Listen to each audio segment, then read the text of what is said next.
Don't let YouTube decide what information you get. That's your choice. YouTube is deleting our videos and cuts you off from a source of honest reporting. Make sure you don't lose access to NTD's news content, and take a quick moment to subscribe to our newsletter so no matter what happens here, you'll keep your access to a trustworthy news source.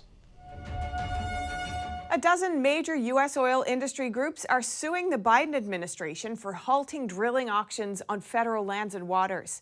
The groups argue that by law, the government is required to hold regular sales. NTD's Grace Coulter has the story.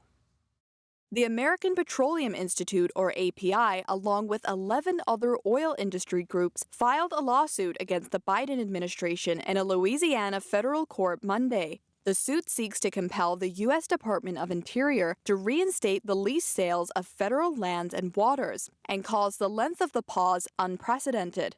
On the campaign trail, President Joe Biden vowed to stop issuing new leases to oil and gas companies in an effort to combat climate change. His administration swiftly paused drilling auctions in January, pending a review of the program's value to taxpayers and environmental impacts. Since then, the administration's been sued several times by oil-producing states and industry groups for loss of jobs and revenue.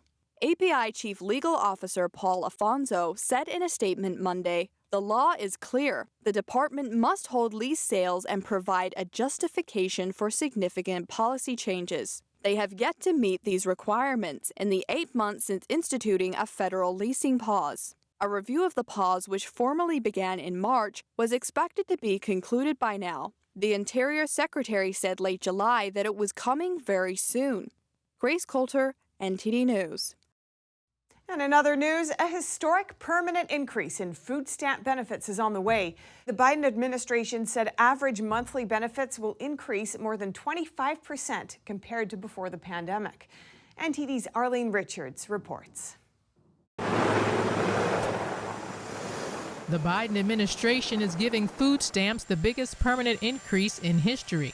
The USDA has re-evaluated the Thrifty Food Plan and has decided to increase the average benefit per month by $36 per person from $121. We've seen for years and years that the existing level of benefits was not sufficient. It was running out for people by the second week.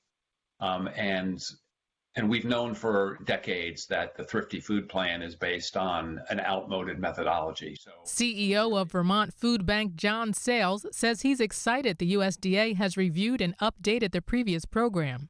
He serves people directly almost every day and sees them struggling to put food on the table. I don't think it's going to solve the hunger or housing issue for everyone in this country. And only really the federal government and some state governments have the resources to invest at this magnitude. Charity is just a small sliver. The U.S. Department of Agriculture, or USDA, made the plan by evaluating 4 key factors: current food prices, what Americans typically eat, dietary guidance, and the nutrients in food items. They used updated purchasing data collected from stores as opposed to data self-reported by households. However, some see downsides to the plan. The federal government is not paying enough attention to or is not concerned enough about the inflationary pressure. We all know that we've now had 2 months over 5% inflation, which is the highest in decades. Fergus Hodgson is a research associate with the Frontier Center for Public Policy. He believes this policy is a bad idea, that it will prevent people from being independent. We want a booming economy to be lifting people out of this trap, to not be dependent on this, to not be institutionalized such that they don't know how to take care of themselves. To say that we're going to expand this program is the exact opposite of a healthy economy. The plan is projected to cost an additional $20 billion per year. There are an estimated 42 million people in the program, and they will start receiving the increased funds on October 1st, 1.5 months from now. Arlene Richards, NTD News.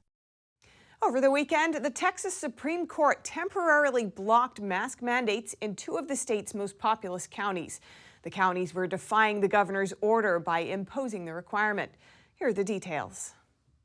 The Texas Supreme Court on Sunday granted an emergency stay to Governor Greg Abbott, blocking mask mandates imposed by Dallas and Bexar counties. The stay overrides lower court rulings that allowed the counties to temporarily impose the mandates locally, despite Abbott's order barring government entities and officials from doing so. Abbott has said that the order allows Texans to rely on personal responsibility rather than government mandates. However, local officials in Dallas and Bexar counties cited pressure on hospitals amid rising virus cases as justification for the mask mandates. Following the Sunday ruling, Abbott emphasized that his order doesn't prohibit using masks, saying on Twitter, anyone who wants to wear a mask can do so, including in schools. State Attorney General Ken Paxton responded to the news on Twitter saying, "Let this ruling serve as a reminder to all independent school districts and local officials that the governor's order stands." But according to the Texas Tribune, Dallas and Bexar County officials and school districts still plan to continue mandating masks, defying the governor's order.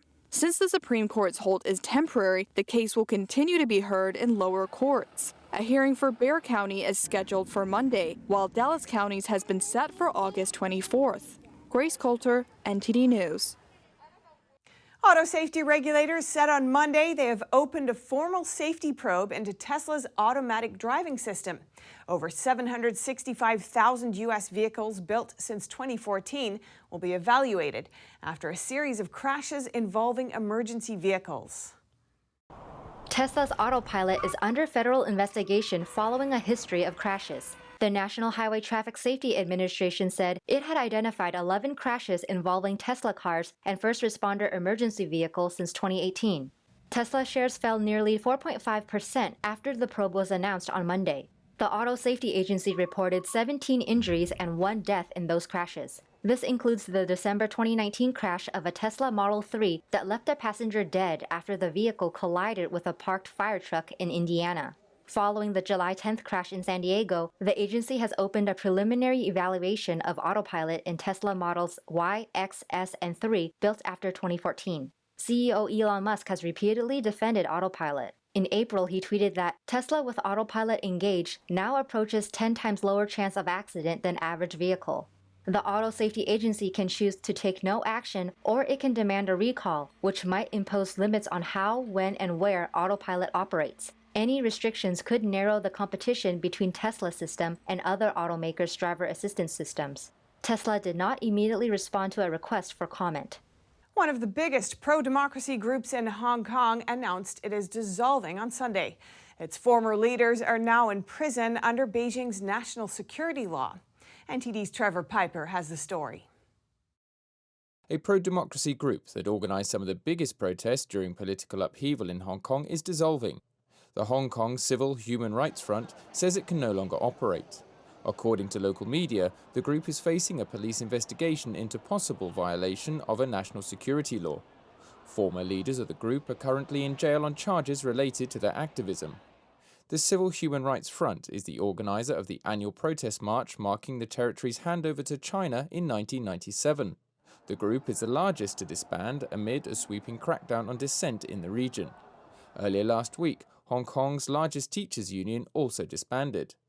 The crackdown follows Beijing's imposition of the national security law last year. The legislation outlaws secession, subversion, terrorism, and foreign collusion. It was used to arrest more than 100 pro-democracy figures and close pro-democracy newspaper Apple Daily. The crackdown has virtually silenced opposition voices in the city and drawn US sanctions against Hong Kong and Chinese government officials. Trevor Piper, NTD News. Disney is unveiling new costumes and role-play wheelchair cover sets for kids and adults. The company says these adaptive features allow Disney fans to transform into their favorite characters. These costumes have stretch fabric that opens in the back and is wheelchair-friendly. The 2021 costume assortment includes characters from Raya and the Last Dragon, Tim Burton's The Nightmare Before Christmas, and Hocus Pocus.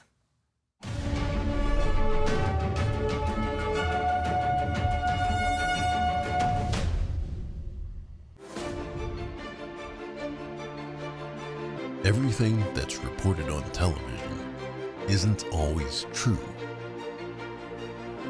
but it should be. NTD, the power of truth.